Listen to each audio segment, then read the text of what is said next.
I was joking when we first started this morning and wondered if we could hire Joel Osteen to come be our audiovisual person, because after all, that's the way he started.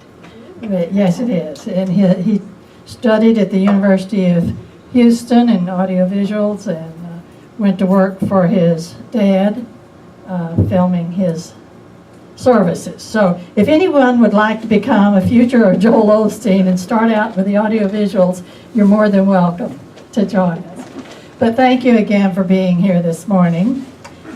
And as we've said each Sunday, this month has been Friendship Month, and we've been sharing the love and sharing the light as we go along.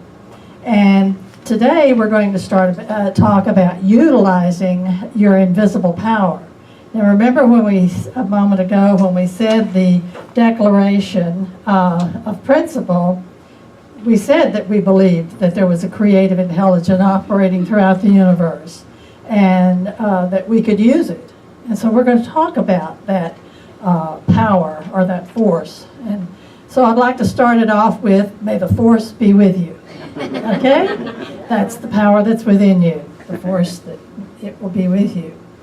Because we all have access to this invisible power, which really leads us and immediately taps into that field of unlimited possibilities that are there for us. And David read a reading that said that everything is created twice, once in the mind and then once in form.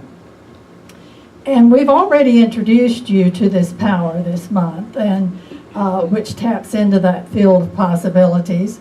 But today we're going to really lay claim to the full potential of using that power and that force. So to set the stage for it, I want to tell you a story. And it is a true story.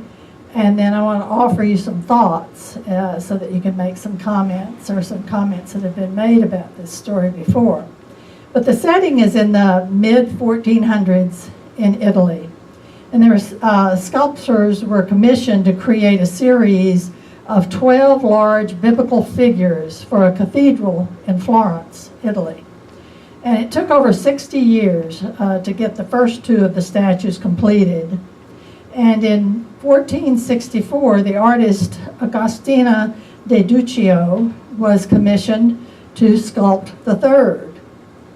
Now, if you don't think my Italian's very good, that's okay. You can pronounce it the way you want to. But a giant block of marble was mined and brought all the way from the quarry to the northern Tuscany for the piece that he was going to sculpt. And through a great amount of effort and extreme expense, it took to bring that piece of marble there. And De Duccio spent 2 years on the project, but he did not get very far. Now, he only had begun shaping the legs, feet, and the figure when, and I quote, his association with the project ceased.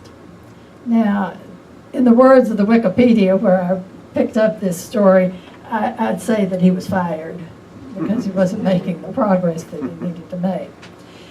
Well, a year later, in 1467, another artist, Antonio Rossellino, was commissioned to take up where De Duccio left off. However, Rossellino did not get very far either before he was fired and the project was abandoned. Now, it wasn't abandoned for just a few months. It was, or even a few years. Rather, it was abandoned for 25 years. And for 25 years, that huge block of marble lay neglected and deteriorating in the yard of the cathedral workshop. And then in 1501, the authorities were determined to find an artist who could take the large piece of marble, which they called the Giant, and turn it into a finished work of art. And they ordered it to be raised on its feet so that a master experienced in this kind of work might be able to examine it in further detail and be able to express their opinion about what the future could be for it. So many artists were consulted on this project, including Leonardo da Vinci. But it was a young artist, only 26 years old, who convinced the church authorities to give him the commission. And on August the 16th, 1501, Michelangelo was given the official contract, and he soon began carving the statue. And he worked on the massive biblical hero for 3 years, and in 1504, David was complete. Now, although Michelangelo was an artistic genius with many capabilities, he considered sculpting to be the highest form of art because, among other reasons, he believed it mimicked divine creation.